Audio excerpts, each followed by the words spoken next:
함께여서 행복합니다. 마르틴 루터로부터 시작되었던 종교 개혁은 성경에서 이탈하여 타락한 로마 가톨릭 교회를 개혁해서 성경적인 교회로 다시 회복시키고자 했던 올바른 교회로의 회복 운동입니다.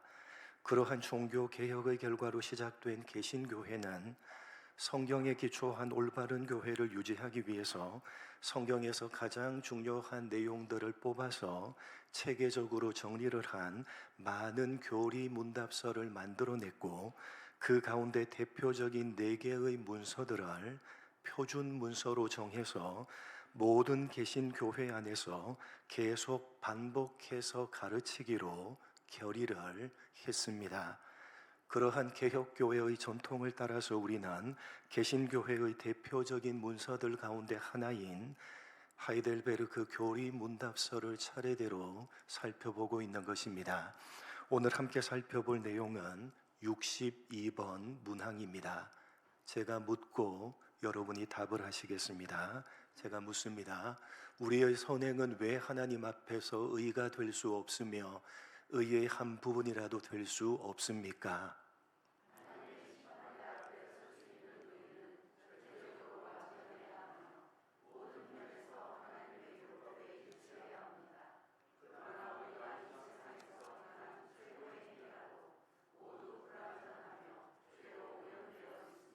오늘 함께 살펴보는 이 62번 문항은 사람이 하는 선행, 착한 행실은 하나님 앞에 의가 될 수 없느냐라는 문제입니다. 이러한 착한 행실의 문제는 기독교 역사 전체에서 아주 중요한 문제였고, 어떻게 보면 개신교회가 탄생하게 된 그 출발점이 되어지기도 하는 것입니다. 왜냐하면 마르틴 루터가 종교 개혁을 일으켰던 중요한 원인 가운데 하나가 바로 이 착한 행실의 문제였기 때문입니다.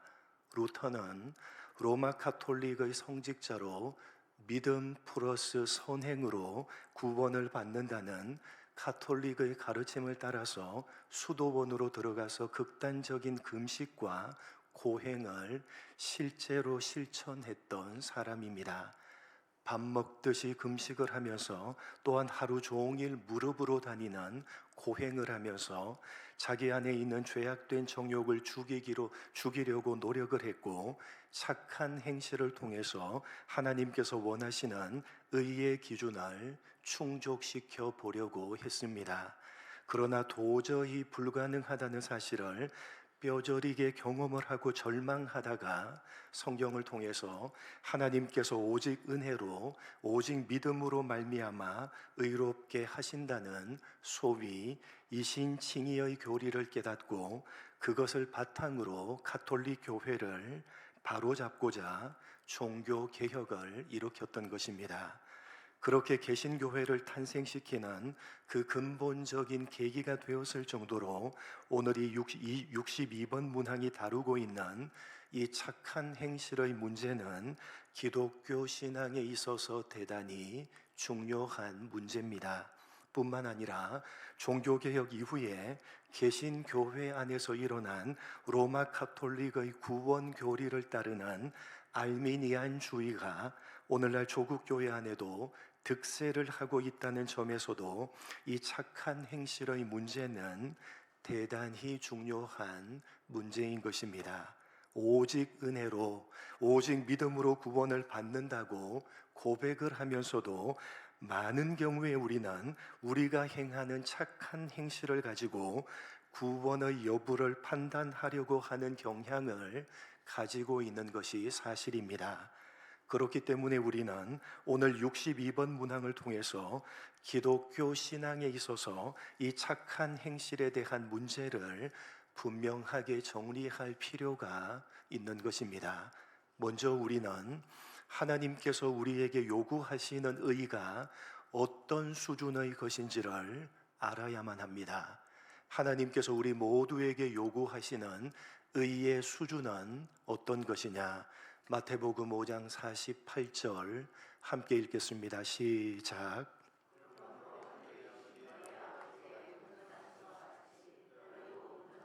누구와 같이 온전하라? 하늘에 계신 너희 아버지의 온전하심 같이 너희도 온전하라. 하나님께서 우리에게 요구하시는 의의 수준은 하나님이 가지신 의의 수준입니다. 하나님 아버지께서 가지고 계신 온전하신 의와 똑같은 수준의 온전한 의를 우리에게 요구하시는 것입니다. 그래서 오늘 답변을 보시면 하나님의 심판대 앞에 설 수 있는 의는 절대적으로 완전해야 한다고 가르치고 있는 것입니다. 절대적으로 완전한 하나님과 똑같은 수준의 의를 가져야지만 비로소 우리는 하나님 앞에 설 수가 있는 것입니다. 그래서 이어지는 답변을 보시면 하나님의 율법에 일치해야 하는데 모든 면에서 일치해야 한다고 말씀하고 있는 것입니다. 여러분, 하나님께서 주신 십계명을 대표로 하는 율법은 크게 도덕법, 의식법, 시민법으로 나눌 수가 있습니다. 먼저 의식법은 제도, 제사제도, 정결규례, 성막과 같은 관련된 법들로 예수 그리스도를 가리키는 그림자와 같은 것인데, 예수님께서 그 모든 것들을 완벽하게 성취하셨기 때문에 더 이상 우리는 지킬 필요가 없습니다. 그리고 시민법은 한 나라를 다스리기 위해서 형벌 규정이나 사회 질서와 관련된 법들인데, 특정한 시대와 특정한 민족에게 주어진 것이기 때문에 오늘날 우리가 지킬 필요가 없습니다. 다만 그 시민법 안에 담겨져 있는 하나님의 공의와 질서는 원리적인 면에서 여전히 우리에게 중요한 의미를 가질 뿐입니다. 그런데 나머지 도덕법은 십계명을 대표로 하는 법으로 하나님의 성품을 그대로 반영해서 하나님께서 원하시는 삶의 모습이 어떤 기준을 가지고 있는지를 보여주고 있는 법입니다. 그래서 이 도덕법은 시대와 나라와 남녀노소를 막론하고 동일하게 지켜야만 하는 변하지 않는 하나님의 기준법으로 우리 모두가 반드시 지켜야 되는 기준입니다. 그런데 문제는 이 세상 그 누구도 도덕법으로 대표되는 율법을 지킬 수가 없다는 사실입니다. 구약시대 이스라엘 백성들은 자기 유대 민족만큼은 가장 뛰어난 민족이기 때문에 하나님께서 선택하신 것이고, 그래서 유일하게 율법을 온전히 지킬 수가 있는 민족이기 때문에 자신들에게 율법을 주신 것이라고 생각을 했고, 지금도 그렇게 생각을 하고 있지만 그러나 잘못되고 어리석은 생각입니다. 대표적으로 10계명 가운데 10번째 계명에 대해서 한번 생각해 보겠습니다. 출애굽기 20장 17절 10번째 계명입니다. 같이 읽겠습니다. 시작.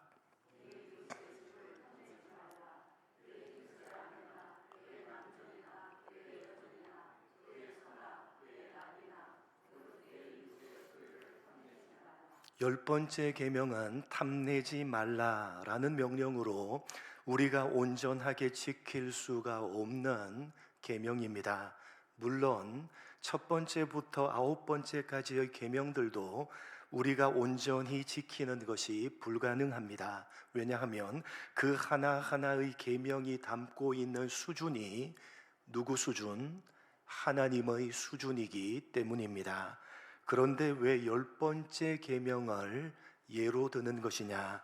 그것은 그 하나하나의 계명에 담겨져 있는 하나님의 수준을 이해하지 못한 채 다만 문자적으로 이해해서 지킬 수가 있다고 생각하는 사람들이 있기 때문입니다. 말하자면 살인하지 말라, 간음하지 말라라는 계명을 문자적으로만 이해해서 살인이라는 행위를 하지 않고 간음이라는 행위를 하지 않았기 때문에 그 계명을 지켰다고 우리는 생각을 하는 것입니다. 그 계명에 담겨져 있는 하나님의 수준이 아니라 다만 문자적으로 지키는 것으로 지켰다고 생각을 하는 것입니다. 그래서 100번 양보해서 그렇게 모두 문자적으로 지키는 것을 그대로 인정한다 하더라도 이 10번째 계명은 문자적으로도 지킬 수가 없는 것이기 때문에 예로 들어 설명하는 것입니다. 여러분 생각을 해보십시오. 살인하지 말라, 간음하지 말라라는 계명은 살인이라는 행동을 하지 않고 간음이라는 행동을 하지 않으면 문자적으로는 지킬 수가 있는 것입니다. 그러나 10번째 계명인 탐내지 말라라는 계명은 어떻습니까? 문자적으로도 지킬 수가 없는 것입니다. 왜냐하면 행동의 영역이 아니라 마음의 영역이기 때문입니다. 행동의 영역이라면 내가 억지로 의지적으로 노력을 해서 지킬 수 있는 가능성이라도 있지만, 그러나 마음의 영역은 어떻습니까? 내가 무슨 노력을 하기도 전에 나도 모르는 사이에 내 의지와는 상관없이 그냥 마음속에 떠오르는 것이기 때문에 지키는 것이 전혀 불가능한 것입니다. 여러분, 탐심이 의지적으로 생기는 것입니까? 어떤 탐나는 물건을 바라보면 그냥 내 의지와는 상관없이 그냥 내 마음속에 떠오르게 되는 게 탐심, 탐내는 것 아닙니까? 그래서 이 탐내지 말라라는 계명은 문자적으로도 우리가 지킬 수가 없는 불가능한 계명인 것입니다.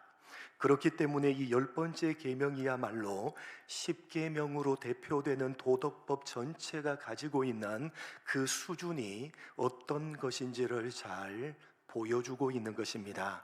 살인하지 말라, 간음하지 말라 등등 문자적으로 지킬 수가 있다고 생각되는 그 모든 것들 또한 사실은 10번째 계명이 보여주고 있듯이 그 하나하나가 하나님의 수준을 담고 있는 것이기 때문에, 만약에 우리가 율법의 조항들 가운데 단 하나를 지키지 못한다면 그것은 율법 전체를 지키지 못하는 것과 같은 것이 되는 것입니다. 왜냐하면 모든 계명들 하나하나가 동일하게 똑같은 하나님의 수준이기 때문에 그중 하나를 지켜내지 못한다는 것은 곧 하나님의 수준에 이르지 못한다는 의미이기 때문에, 단 하나를 지키지 못하는 것은 곧 율법 전체를 지키지 못하는 것과 같은 것입니다.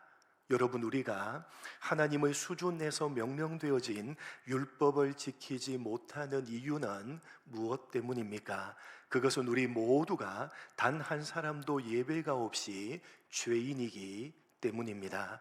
우리의 수준 자체가 하나님의 수준을 만족시키기에 전혀 불가능한 죄인이라는 수준이기 때문에, 그런 죄인인 우리가 이 세상에서 행하는 최고의 행위라고 할지라도 그것들 모두는 불완전하며 모두는 죄로 오염되어져 있는 것입니다. 그런 까닭에 하나님의 수준에서 명령되어진 율법을 죄인인 우리가 지키는 것은 불가능하며 온전하게 지키는 것은 더더욱 불가능한 것입니다.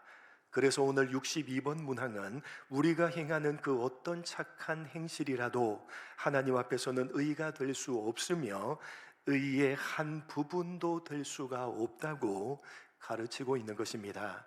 여러분, 여기에서 우리는 한 가지 더 정리를 해야 됩니다. 그렇다면 우리가 행하는 착한 행실은 아무런 의미가 없는 것이냐 하는 것입니다.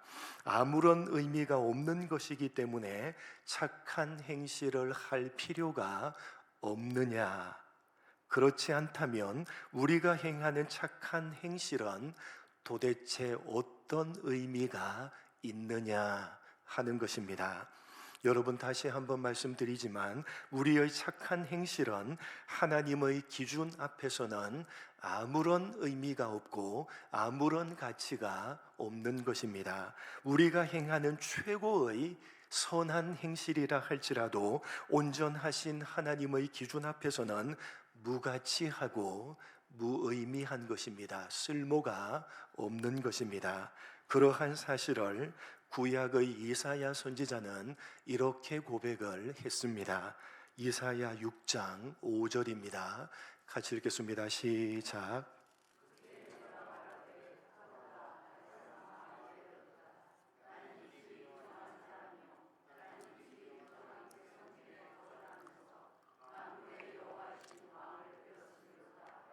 여러분, 당시 이사야가 어떤 사람입니까?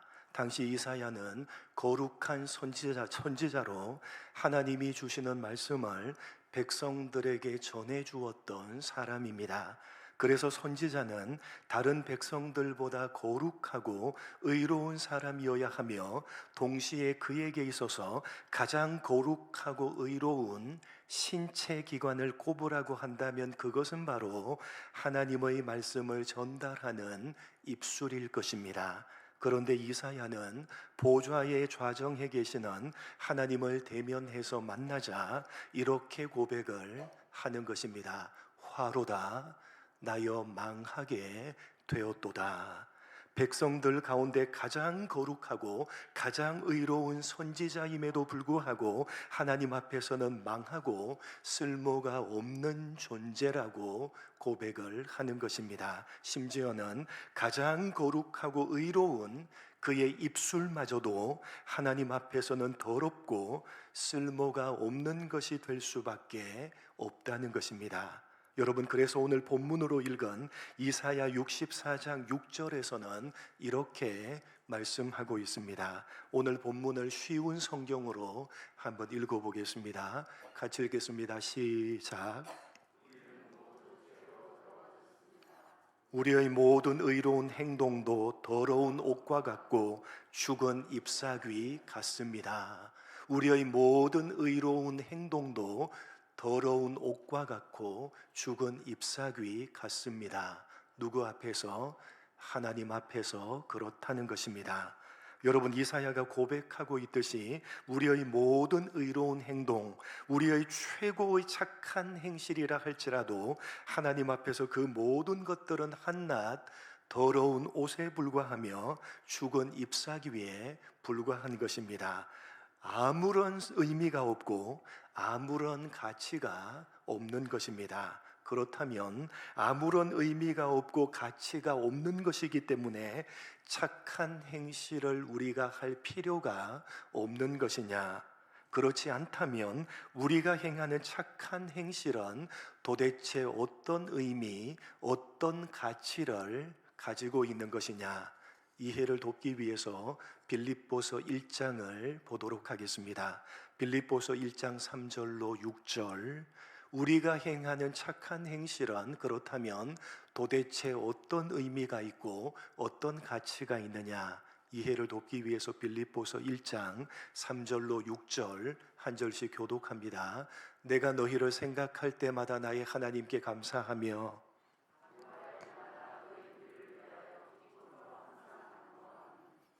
너희가 첫날부터 이제까지 복음을 위한 일에 참여하고 있기 때문이라.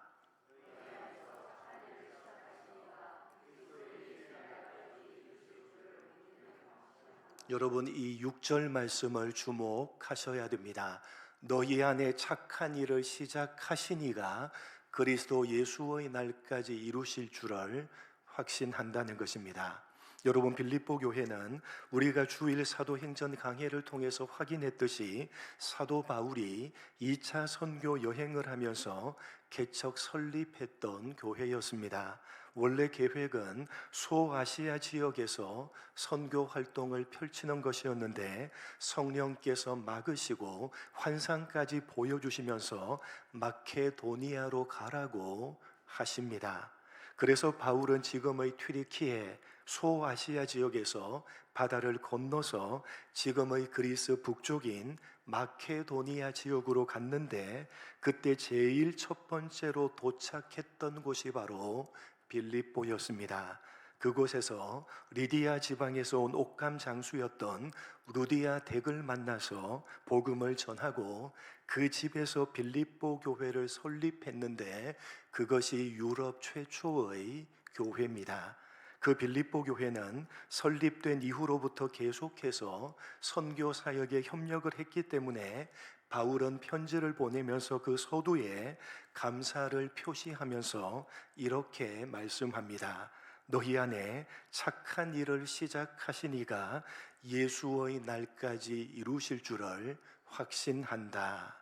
너희가 착한 일을 시작했으니 라고 말하지 않고 너희 속에 착한 일을 시작하신 이가 라고 해서 그들이 하고 있는 착한 행실의 주체가 하나님이시라는 사실을 분명히 하고 있는 것입니다. 여러분, 무슨 말입니까? 빌립보 교회 성도들이 스스로 착한 행실을 시작한 것이 아니라 하나님께서 그들 안에서 착한 행실을 시작하셨다는 것입니다.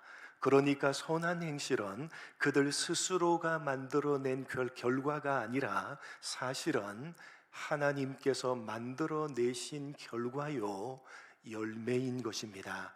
쉽게 말해서 여러분, 불신자가 스스로 아무리 최고로 의롭고 최고로 선한 행위를 한다고 하더라도 그 모든 것들은 하나님 앞에서 한낱 더러운 옷과 죽은 잎사귀에 불과한 아무런 의미가 없고 아무런 가치가 없는 것이지만, 그러나 오직 은혜로 오직 믿음으로 의롭다 하심을 받은 신자가 행하는 의롭고 선한 행실은 누구로부터 시작된 것이기 때문에 하나님으로부터 시작된 것이기 때문에 의미가 있고 가치가 있다는 것입니다. 어떤 의미, 어떤 가치입니까? 하나님께서 오직 은혜로 의롭다고 하셨기 때문에 나타나는 결과요, 나타나는 열매로서 가치가 있고 의미가 있는 것입니다. 그것은 하나님께서 우리를 오직 은혜로 의롭다고 하셨기 때문에 그 은혜로 말미암아 우리 안에서 나타나는 결과요, 열매로서의 의미요, 가치입니다. 다시 말해서 모든 사람이 행하는 그 어떤 의롭고 그 어떤 착한 행실이라 할지라도 하나님 앞에서는, 하나님의 기준으로 보자면 전혀 가치가 없고 전혀 의미가 없는 것입니다. 모두가 죄인이기 때문에 그런 죄인이 하는 최고로 의롭고 최고로 선한 행실이라 할지라도 하나님의 기준에서 보면 더러운 옷과 같고 무의미하고 가치가 없는 것입니다. 그러나 값없이 오직 은혜로 의롭다 하심을 얻은 신자된 우리가 행하는 착한 행실은 의미가 있고 가치가 있는데, 그것은 값없이 받은 은혜에 대한 당연한 결과와 열매로서 가치가 있고 의미가 있는 것입니다. 이해가 되십니까? 여러분, 잘 정리를 하셔야 됩니다. 값없이 은혜로 의롭다 하심을 받은 신자된 우리가 하는 착한 행실은 하나님의 의로우심이라는 기준에서 보자면 여전히 가치가 없고 여전히 의미가 없는 것입니다. 신자된 우리가 행하는 그 어떤 최고로 선한 행실이라 할지라도 하나님의 의로우심 앞에서는 여전히 더러운 옷과 같이 아무런 가치가 없는 것입니다.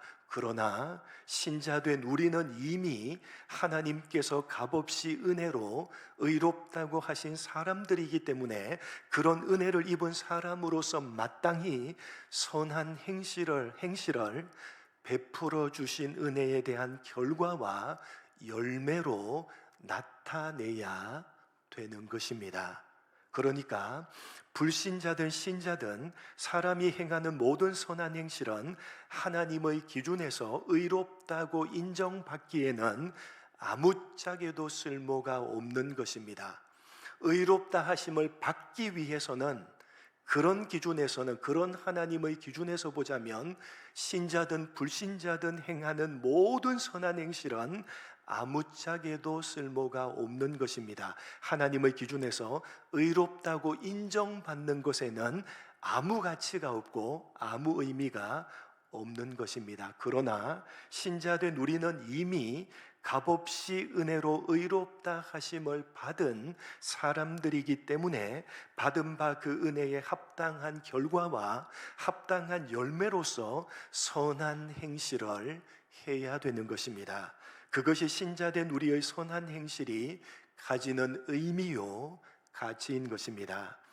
의롭게 되기 위한 선한 행실이 아니라 이미 은혜로 의롭게 되었기 때문에 마땅히 나타내야 하는 결과와 열매로서 선한 행실인 것입니다.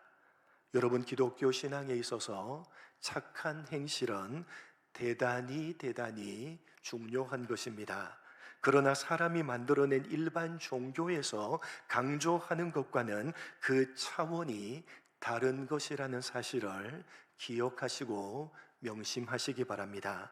여러분, 사람이 만들어낸 모든 일반 종교는 구원을 받는 조건으로서 착한 행실입니다.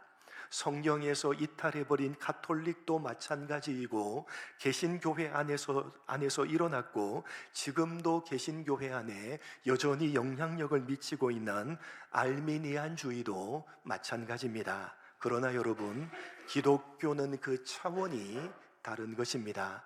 이 세상에 존재하는 모든 사람은 죄인이기 때문에 스스로가 행하는 그 어떤 최고로 의롭고 최고로 선한 행실이라 할지라도 그런 착한 행실로 하나님의 기준을 통과해서 의롭다 함을 받을 수 있는 사람은 단 한 사람도 없는 것입니다. 하나님의 기준 앞에서 그 모든 착한 행실들은 더러운 옷과 같이 전혀 쓸모가 없는 것입니다. 다만 오직 하나님의 은혜로, 오직 믿음으로 하나님께서 값없이 허락하시는 의롭다 하심을 받는 방법 이외에 사람이 의롭게 되는 다른 방법은 없습니다. 하나님의 기준 앞에서 모든 착한 행실은 단 한 조각도 의롭다고 판단을 받지 못하는 것입니다. 그럼에도 신자된 우리에게 착한 행실은 여전히 가치가 있고 여전히 의미가 있는데 그것은 이미 은혜로 값없이 의롭다 하심을 얻었기 때문에 하나님께서 베풀어 주신 그 은혜에 합당한 결과와 열매로서의 가치요 의미인 것입니다. 의롭게 되기 위한 것이 아니라 이미 은혜로 의롭게 되었기 때문에 마땅한 결과와 마땅한 열매로서 착한 행실을 나타내야 되는 것입니다. 이해가 되십니까?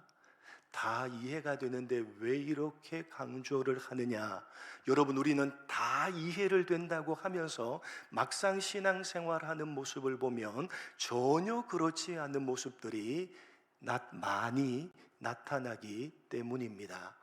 여러분, 신앙생활을 수십 년 동안 해서 권사가 되고 장로 되고 집사가 되시는 신앙생활을 수십 년 동안 하신 분들 가운데서도 여러분, 제가 이렇게 물어보면 오늘 밤 죽더라도 천국에 갈 확신이 있습니까?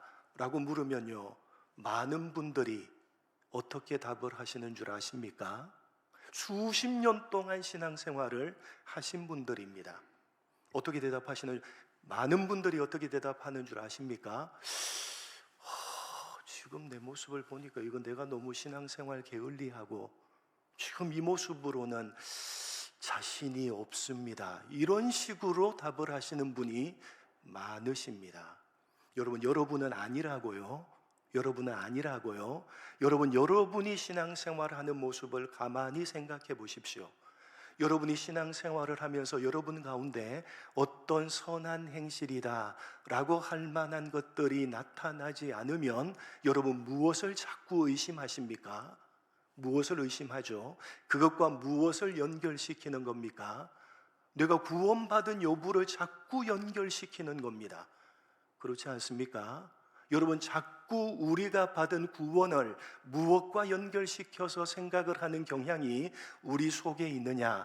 자꾸 우리의 행위와 연결시켜서 생각하는 경향이 우리들 가운데도, 우리는 아니라고 하지만, 우리는 오직 은혜로 오직 믿음으로 구원을 받은 것이라고 하지만, 그러나 막상 신앙생활하는 모습들을 보면 자꾸만 우리의 행위를 결부시켜서 우리의 구원 여부를 판단하고 생각하고 그것 때문에 두려워하고 하는 경향을 가지고 있다는 사실입니다. 여러분 스스로를 되돌아보시기 바랍니다. 여러분, 우리가 만약에 예수를 믿으면서 선한 행실, 착한 행실이라고 부를 만한 어떤 행동이 나타나지 않는다면, 쉽게 말해서 신앙생활 게을리한다면, 여러분, 우리는 어떤 부분을 반성해야 되는 겁니까? 하나님이 나에게 값없이 구원함이라는 은혜를 주셨는데, 오직 은혜로 하나님이 값없이 의롭다함을 주시고 하나님의 자녀로 삼아 주셨는데, 하나님의 자녀답지 못한 것에 대해서 우리는 아파하고 안타까워해야 되는 겁니다. 이미 태어났느냐 이미 태어났는데 태어났느냐 태어나지 않았느냐를 자꾸만 고민하고 생각하는 것은 행위를, 태어남, 자꾸 거듭남, 자꾸 우리의 구원 여부와 관련해서 생각을 한다는 것입니다. 여러분 스스로를 되돌아보시기 바랍니다. 그리고 신자된 우리가 행하는 착한 행실이 어떤 의미와 어떤 가치가 있는 것인지를 분명하게 정리하시기 바랍니다. 여러분, 기독교 신앙에 있어서 착한 행실은 너무나도 중요합니다. 왜 중요합니까? 착한 행실로 의롭다함을 받기 위해서가 아니라 왜 중요하죠? 이미 하나님의 은혜로 값없이 구원함을 받았기 때문에, 하나님께서 이미 값없이 불의한 우리를 향해서, 죄인인 우리를 향해서 의롭다고 칭해 주시고 값없이 우리에게 의롭다함을 주셨기 때문에, 그런 은혜를 받았기 때문에 어떻게 해요? 그 은혜 받은 자로서 마땅히 착한 행실을 열매로서, 결과로서 우리는 나타내야 되는 것입니다. 그래서 성경이 우리에게 말씀하고 있는 바와 같이 값없이 의롭다 하신 하나님, 그분 때문에 우리에게서 나타나는 착한 행실로 우리를 값없이 의롭다고 하신 하나님께 영광을 돌리게 해야 되는 것입니다. 여러분, 여러분의 착한 행실로 여러분을 값없이 의롭다고 하신 하나님께 영광을 돌리시는 여러분 모두가 되시기를 주님의 이름으로 간절히 축복합니다. 하나님 아버지, 착한 행실이 기독교 신앙에 있어서 어떤 위치와 어떤 가치와 어떤 의미를 가지는지를 분명하게 정리하는 우리가 되게 하여 주옵소서.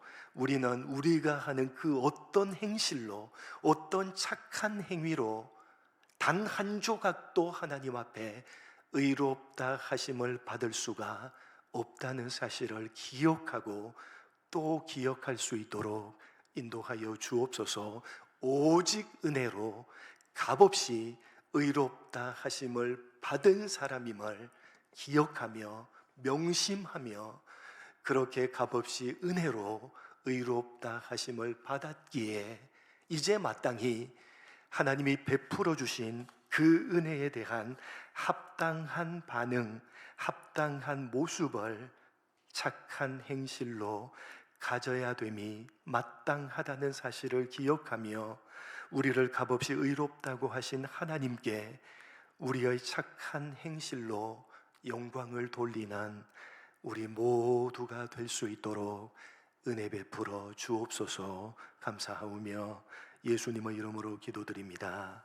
아멘.